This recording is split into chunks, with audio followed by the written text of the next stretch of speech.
تبسم تبسم وخل الهموم وخل الغموم وخل الضجر.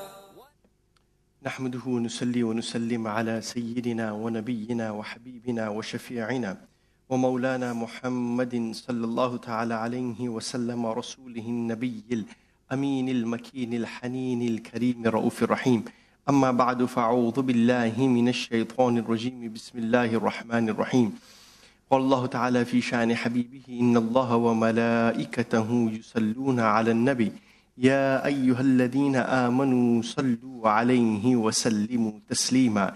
اللهم صل وسلم على سيدنا محمد وعلى آل سيدنا محمد كما تحب وترضى بأن تصلي عليه. بسم الله الرحمن الرحيم. يا أيها الذين آمنوا كونوا قوامين لله شهداء بالقسط ولا يجرمنكم شنآن قوم على ألا تعدلوا اعدلوا هو أقرب للتقوى. صدق الله العظيم وبلغنا رسوله النبي الكريم ونحن على ذلك لمن الشاهدين والشاكرين والحمد لله رب العالمين. Most respected ulama, my respected elders, brothers and sisters in Islam, assalamu alaikum wa rahmatullahi ta'ala wa barakatuh.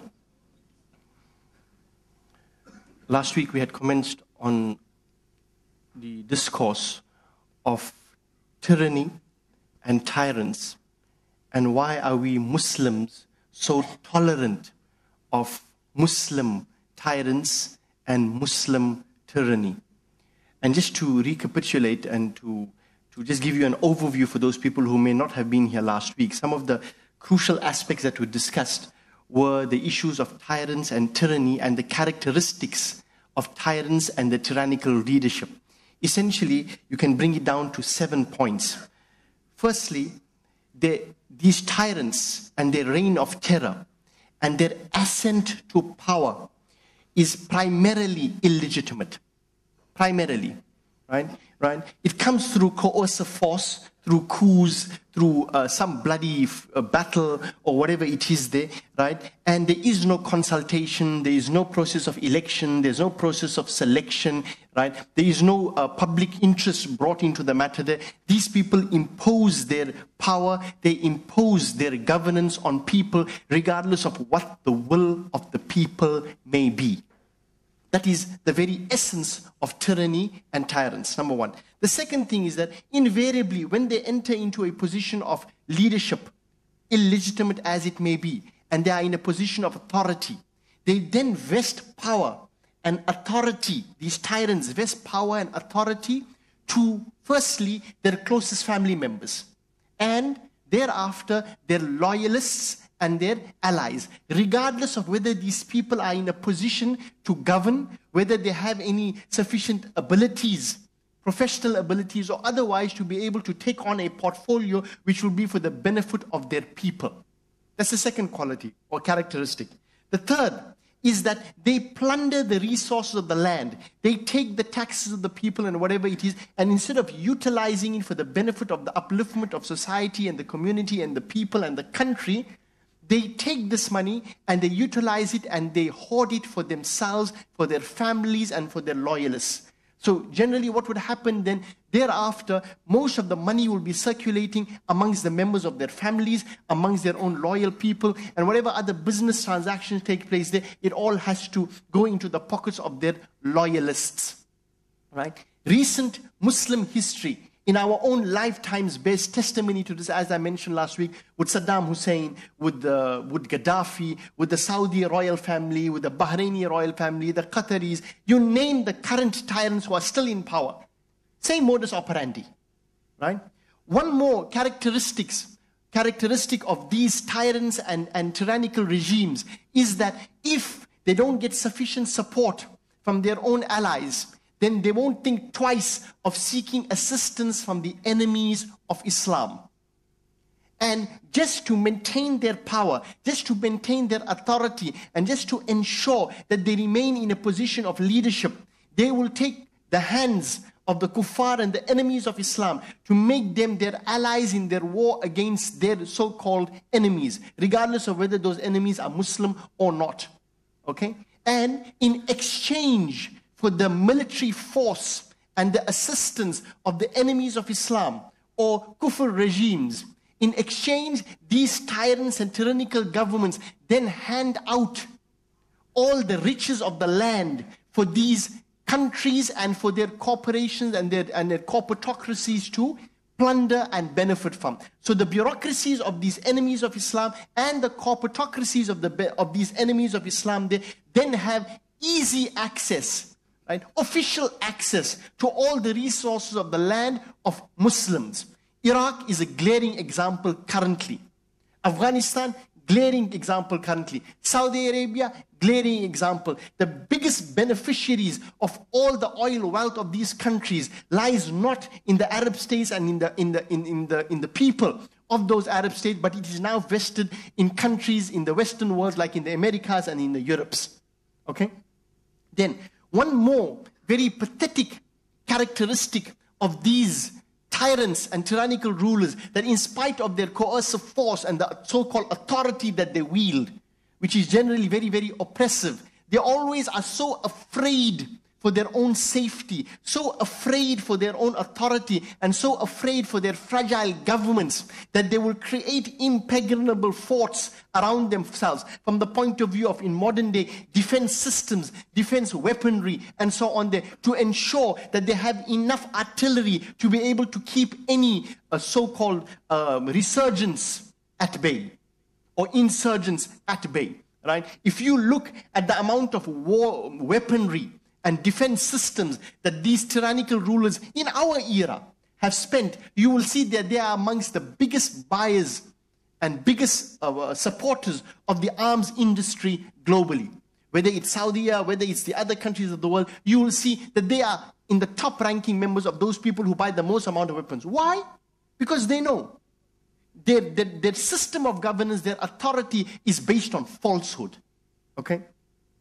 One aspect and one more characteristic of these tyrannical regimes is that there is no freedom, albeit it may be on paper, but there is no real freedom. And to entrench their authority and to entrench their oppression, if there is any degree of dissent, whether it is verbal from the point of view of people speaking out, or whether it is from the point of view of journalists who write out against the tyrannical regimes and the behavior of the tyrannical regime, and how their family members and their lackeys go about inflicting pain and harm and breaking all the laws of the country with impunity. If someone writes about it, or if someone reports it and so on there, or if someone stands up and rebels against it there, then the characteristics of these tyrannical regimes is that they crush that rebellion. And they'll go to any end of the earth to ensure that these rebellions are crushed, and they don't care about life, limb, honor, dignity of people there, and they will go to any length to be able to destroy these things here. And it sends a clear message to those people who want to stand up and speak out or fight out against this tyrannical regime that, you know what? If you're going to do this, this is what's going to be your end. Okay? That's the sixth characteristic. The seventh characteristic is that regardless of how they behave, regardless of how they've got into authority, regardless whose lives they've taken to take over and be in a position of power, right? And regardless of how much of help they may take from the kuffar, and regardless how cold-blooded they may be in their killings, right? And regardless how greedily they may plunder the resources of the people, they portray themselves as being defenders of the faith in true Pharaonic tradition. As I mentioned last week, Pharaoh said about Musa and Harun alayhi salam, they want to change your deen. They regard themselves and they present themselves as defenders of the faith, when in reality, they are the modern day Pharaohs and pharaohs of the time, and they follow the sunnah of Pharaoh. So these are the seven characteristics, basically, fundamentally, of tyrants and their tyranny and tyrannical governments. But again, why is it that in spite of the fact that in history, particularly the history of the glorious companions of the Holy Prophet Muhammadur Rasulullah sallallahu alayhi wa alihi wasallam and subsequent generations, when people stood up for justice, when people stood up against tyranny, when people stood up against forceful tyrants, whether they were from the Islamic faith or otherwise, people stood up for justice. Why is it that now when it comes to challenging tyrants, when it comes to challenging tyranny, then the de facto behavior and the de facto mode that the Muslim community gets into is that, you know what, we'll take the easy way out. We might as well just keep quiet. We can't do anything about it. We are not militarily and politically, we don't have enough political will to be able to engage in some time. No, we'll take the easy way out. And we'll tolerate tyranny as opposed to standing up to it in keeping with the sunnah and the traditions of the glorious companions as exemplified by the Holy Prophet Muhammad alayhi salatu wasalam. We have moved away from it.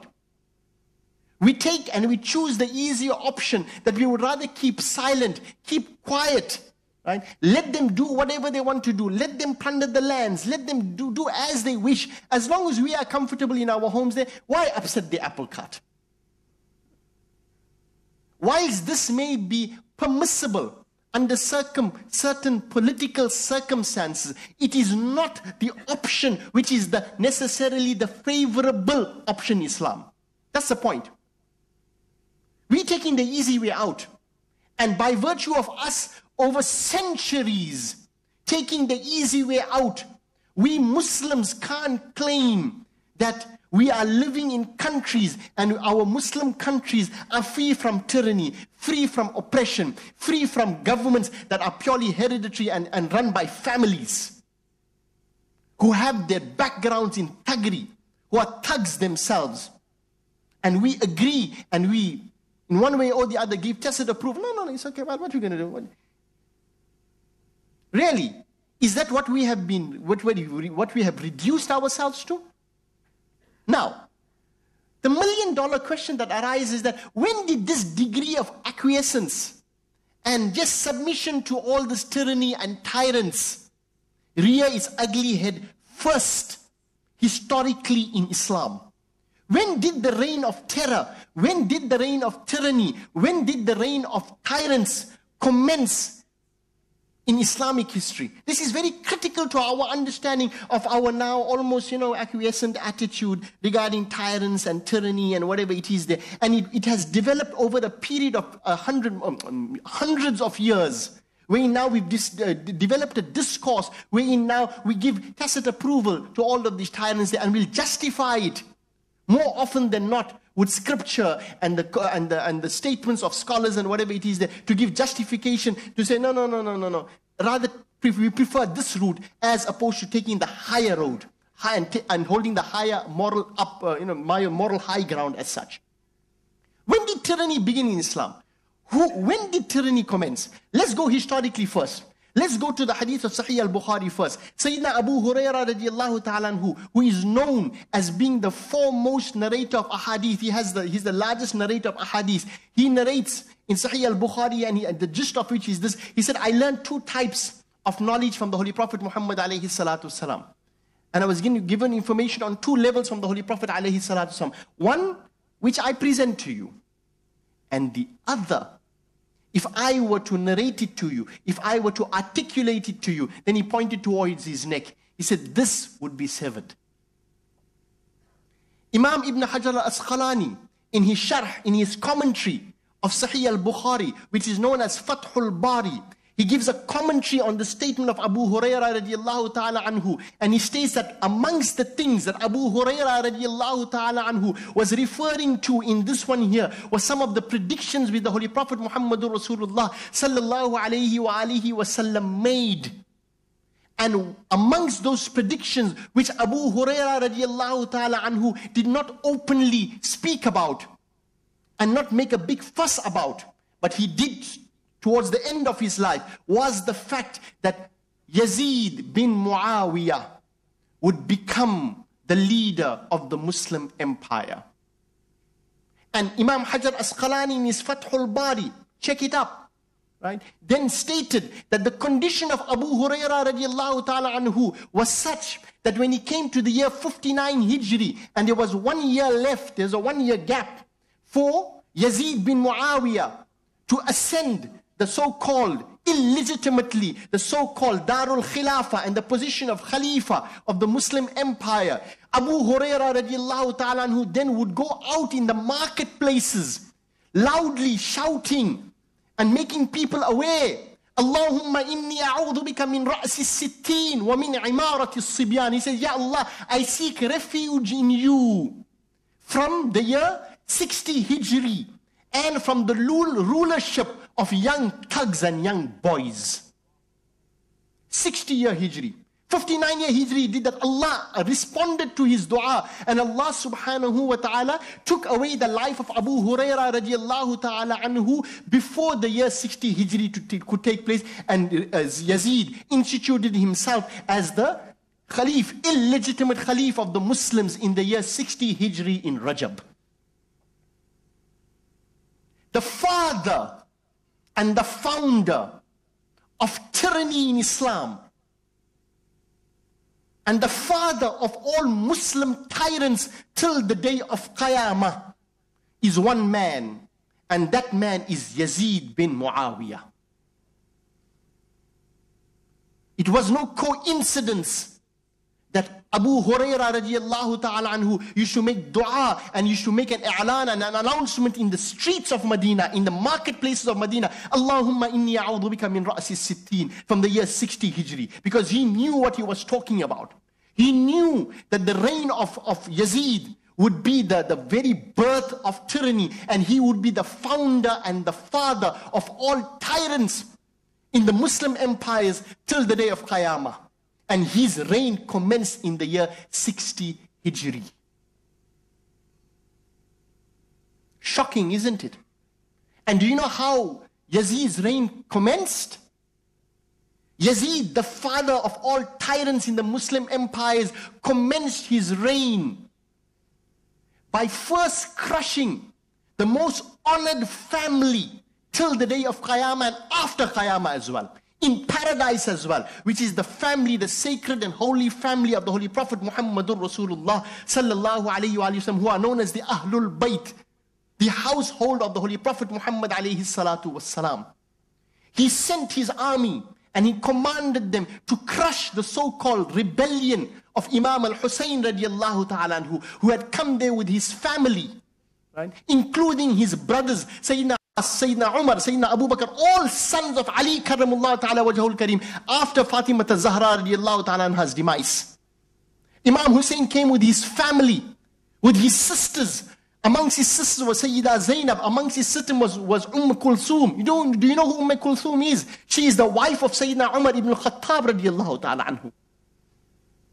And the first peaceful protest march in history against tyranny, against oppression, against tyrants, was by the family of Muhammadur Rasulullah sallallahu alayhi wa sallam, from the males to the females to the teenagers to the children. And the first peaceful march in Islam against oppression and tyranny, when it reared its ugly head, the first stance against tyranny and tyrants in Islam was taken on by none other than the family of Muhammadur Rasulullah sallallahu alayhi wa sallam. The peaceful protest march commenced from Al-Madinatul Munawwara and ended up with massacre on the battlefield of Karbala. Okay? But I don't want to discuss Karbala. That was the commencement of Yazid's reign of tyranny. Let me tell you what happened after that. And this is where I want to talk about who stood up. Imam al-Hussein radiallahu ta'ala, who was the first person with his entire family and his companions of numbering 72, who stood up against tyranny, and they were crushed and massacred in the battlefield of Karbala. Imam al-Hussein radiallahu ta'ala, who didn't get to Damascus to be able to take on Yazid one-on-one, to take on the Fir'aun of the time and the father of tyranny in Muslim history one-on-one. Who received that honor? You know the hadith of the Holy Prophet ﷺ, the greatest jihad that one can engage in is to speak the words of truth before a tyrannical ruler. Okay? Imam al-Hussein started the process, and halfway through he had to separate his head from his body so that the Muslims will find a way out, like the Bani Israel found a way out from the tyranny of Fir'aun. And how did he do it? He gave his head, but he didn't give his hand in the hand of Yazid. But it took his blood and the blood of his entire family and 72 companions, all in all 72 members. What happened? The battle just started. That was intermission.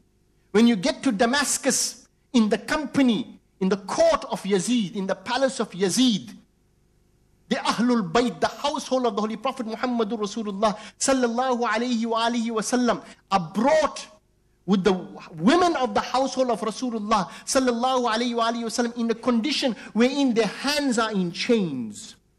And they are in chains, their legs are in chains as well. Right? Their hijab has been removed from them. That household whose hair and head the sun and the skies had never ever seen before, the army of Yazid ripped off their hijab and made them prisoners of war with chains in hands and legs, and were made to march from Kufa all the way to Damascus to the court of Yazid. Now, in the court of Yazid, the second part of the battle, which is not a military aspect, the military aspect of the jihad came to an end in Karbala. But the greater jihad, man qala kalimatu haqqin, who speaks words of truth before a tyrannical ruler, is about to start. And the first person in history to speak out and speak the words of truth before a tyrannical ruler was not a man. The first person to stand out in history and to speak the words of truth before a tyrannical Muslim so-called ruler was none other than the daughter of Ali Sher Khuda, the daughter of Fatima az-Zahra, by the name of Zainab bint Ali radiyallahu ta'ala anha. Let me give you the incident according to Al-Bidayah wa Nihaya of Allama Ibn Kathir, who many of you know is one of the star students of Ibn Taymiyyah. Okay? Allama Ibn Kathir records this, and as does Imam Ibn Jarir Tabari in his Tarikh.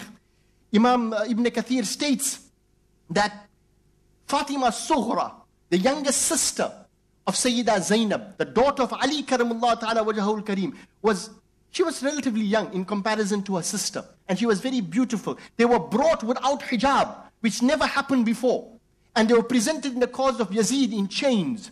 When they are presented before Yazid, there was a Shami, a man, a Damascene man from Syria, with a ruddy complexion, right, who was standing by Yazid, and he happened to notice the beauty of Fatima Sughra, the daughter of Ali Karamullah Ta'ala Wajhul Kareem. And he looked at Yazid, and he said, "Oh Amirul Mu'mineen, give me to her as a gift." Meaning, give her to me as a gift. Gift her to me. I want her. He wants to marry her, whatever it is. Or she's a prisoner of war. So it's, turn her into a slave to if you wanted to. Okay? So Fatima Sughra says, I became afraid and I hid behind my elder sister, Sayyida Zainab radiallahu ta'ala anha, and I clutched onto her garment. And my sister realized that I needed help. And when this man made this claim, my sister Sayyida Zainab, she's a lioness. She's the daughter of Ali. She comes forward and she tells him, by Allah, this is not permissible for you. And neither is it permissible for that man. You know who she's talking to? She's talking to Yazid. She doesn't even refer to him. It's neither permissible for you, nor is it permissible for him. Yazid, when he heard this defiance in the voice of Sayyida Zainab, and the fact that she openly challenged Yazid by just referring to him, it's not even permissible for him. Sayyida Zainab now takes on the quotation, and she says that Yazid got into a state of anger, and he said, by God I swear, this is permissible for me, and I can do it if I wish to do so. Sayyida Zainab turned around and she looked at him. She said, by Allah, this is not permissible for you at all. The only time this action will be permissible for you is that if you leave this religion of Islam, meaning you'll become a kafir if you engage in that. You leave the fold of Islam and you subscribe to another deen other than Islam. When Yazid heard this, Yazid got into a state of, he got into a fit. And he said, these are his words. He said, you are challenging me with words like this? Right? Why? He's an oppressor. He's a tyrant. He's the archetype. Okay? He says, then he said there, you know what he made? The question, remember I told you. He said, these oppressors and tyrants present themselves as being defenders of the faith. When she said, you can't do this unless you remove yourself from the fold of Islam, Yazid told her, you challenge me with this. And you know what statement he made after that? He said, your father and your brother are out of the fold of Islam. your father. Who's her father? Ali karramullahu ta'ala wajhahul kareem. Who's her brother? Imam al-Hussein radiallahu ta'ala anhu. Who are these people? Yazid is giving a fatwa from his side about Ali. Yazid is giving a fatwa about al-Hussein. He knows more, na'uzu billah, than the Rasul of Allah, whom Rasul of Allah said, Hassan al-Hussein, Sayyida Shababi Ahli al-Jannah. What is this? He doesn't stop there. When he made the statement there, Hazrat Sayyida Zainab didn't lurk away and come back. She pounced even more because she's the daughter of Asadullah al-Ghalib. She said, by Allah, you and your father and your grandfather have received deen of Islam from my father, from my brother, and from my grandfather. That's what you call jihad. Kalimatu haqqin, to speak the words of truth before a tyrannical ruler. Okay? And you have received guidance from my father, from my brother, and from my grandfather, alayhi salatu wassalam. Right? You know what he told her? He said, oh enemy of God, you are a liar. Yazid tells Sayyida Zainab, oh enemy of Allah, you are a liar. Right? Sayyida Zainab turned around and she looked at him. And she said, you Yazid, you have taken this position of authority and khilafah by force. Oh Yazid, you are a tyrant. You are a tyrannical ruler and you are an oppressor. And all that you do is because of your military might. You have nothing else to show for. When she made this statement that you are a tyrannical ruler and you are an oppressor and you have taken this thing by force, Yazid became a bit embarrassed. He didn't know how to respond to this one here, right? And he just turned away. He said, you're lucky you're a woman, and he faffed around. The point I wanted to put across, brothers and sisters in Islam, is that the first person in Islam to stand up against the father of tyranny in Islam, Yazid, and to do the greatest jihad in Islam was a woman. Sayyida Zainab bint Ali, bint Fatima, bint Muhammadur Rasulullah sallallahu alayhi wa alihi wasallam. The problem today as to why we are so tolerant of tyrants and tyranny is because we've forgotten the Husseini message. We've forgotten the Zainab message. We've forgotten the Alawi message. We've forgotten the prophetic message that if you want to be guided, if you want to be on Sirat al-Mustaqim, then hold on to my Quran and hold on to my Ahlul Bayt, as narrated in Sahih Muslim and in Tirmidhi as well. When we moved away from the Ahlul Bayt, when we stopped our political, ideological and spiritual allegiance to Ahlul Bayt, then the only other obvious option open to us was to accept Yazid, to accept tyrants, to accept tyranny, to accept oppression. Because we couldn't support truth, because we can't handle the truth. We forgot the Quranic concept of justice. Stand up firmly for justice as witnesses to Allah. And let not your enmity and your hatred for anyone make you swerve away from hatred, even if they may be. And in another verse of the Holy Quran, إِن يَكُنْ وَلَوْ عَلَىٰ أَنفُسِكُمْ أَوِ الْوَالِدَيْنِ وَالْأَقْرَبِينَ. Even if it's against your closest of people. We forgot that. And we think Yazid stopped his tyranny at the martyrdom of Imam al-Hussein and massacring the family of Rasulullah. Many people today, right, from an academic and scholarly perspective will tell you, no, Yazid didn't have anything to do with the martyrdom of Imam al-Hussein. Right? It was Amr Sa'ad, and it was Shimr bin Ziljoshan, and it was Ubaidullah ibn Ziyad who was the governor at the time. Really, who takes on the responsibility of anything that happens in his governorship and rule and reign? Anyone knows the name of the general of Afghanistan who invaded Afghanistan? No one knows it. But who is held responsible for it? George Bush. Who knows the name of the person who took on Iraq and he invaded Iraq? Anyone knows the name from the American generals? No one knows the name. Who's in charge? Who's responsible? George Bush. Who was in command? Who gave the command? Yazid. That's the point. He was the so-called illegitimate Amirul Mu'mineen at the time. Oh, no, he didn't do it. No, he did it without my instructions. What happened to Ubaidullah ibn Ziyad after that? I mean, for massacring the family of Rasulullah, what did Yazid do? Did he fire him? Did he put him to a firing squad? Or did he tell him, you know what, I'd fire you? No, nothing. He left him on. Is that the sign of a man who's showing remorse for having for a man who massacred the family of Rasulullah? Tell me. He wasn't even fired. In fact, he told him, no, I want you to take on a few more campaigns for me. Ubaydullah ibn Ziyad's mother cursed him. She said, hey, you already got the blood of Hussein in your hands by virtue of Yazid. Do you want to plunge yourself into more difficulty? Let me tell you what happened after that. Hussein's martyrdom in Karbala, radiallahu ta'ala, who was the beginning of Yazid's tyranny. Then in the year 63 Hijri, Yazid went on to take on Al-Madinatul Munawwara, because the people, when they realized that he had massacred Imam al-Hussein and the role that he played in there as being the Amirul Mu'mineen, so-called illegitimate leader of the Muslims at that time, right? The people of Medina made a declaration that we absolve ourselves of our allegiance, our political allegiance to Yazid, the way we've taken off our turbans, the way we've taken off our shoes. And they carried on like that there until there was a heap of shoes and a heap of turbans there, by people symbolically signifying we have nothing to do with Yazid and we owe no political allegiance to Yazid. Do you know what Yazid did? Innocent Yazid, as many people may make him out to be. Yazid, what he did? Yazid then sent Muslim bin Aqaba to Al-Madinatul Munawwara, and he gave me an instruction. He said, make the people of Medina pledge their allegiance to me, and if they don't, then I'm giving you my instruction. Make Medina is mubah, permissible for you for 3 days. Do whatever you have to do to make them pledge allegiance. Do you know what happened? Sahaba kiram were massacred. Women were raped.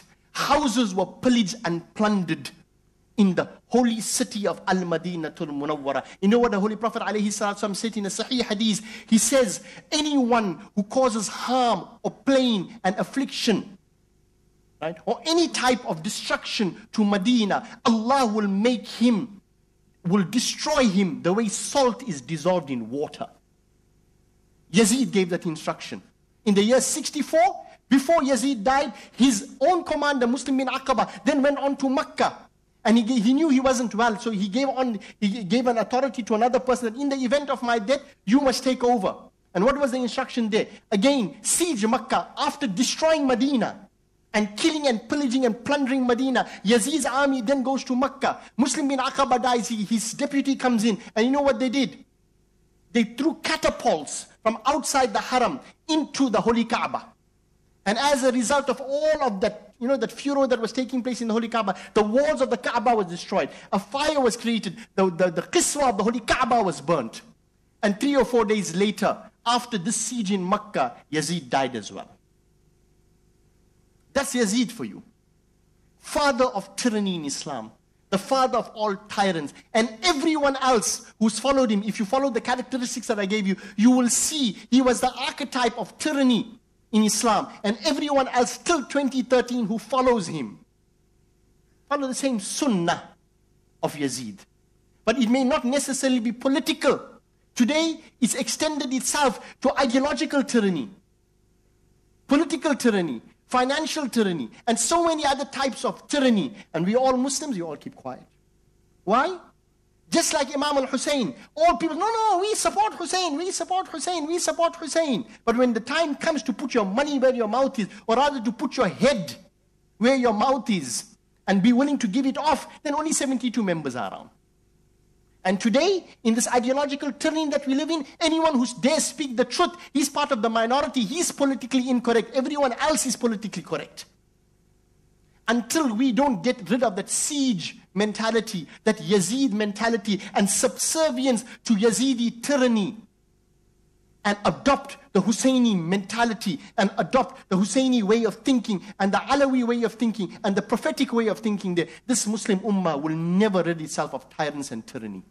Will continuously accept them, submit to them, and live the lives that we do. Because you know why? We don't follow the example of Imam al-Hussein. He prefers to stand on his both feet and die in that condition than being on his knees and living in a state of oppression. We live on our knees. We don't have the guts to stand on our own 2 feet. That is the message of Hussein. He gave his head in a state of sajda. And you know what the people called him? The man who gave his head in sajda. He's out of the fold of Islam according to the fatwa of the so-called illegitimate Amirul Mu'mineen, Yazid.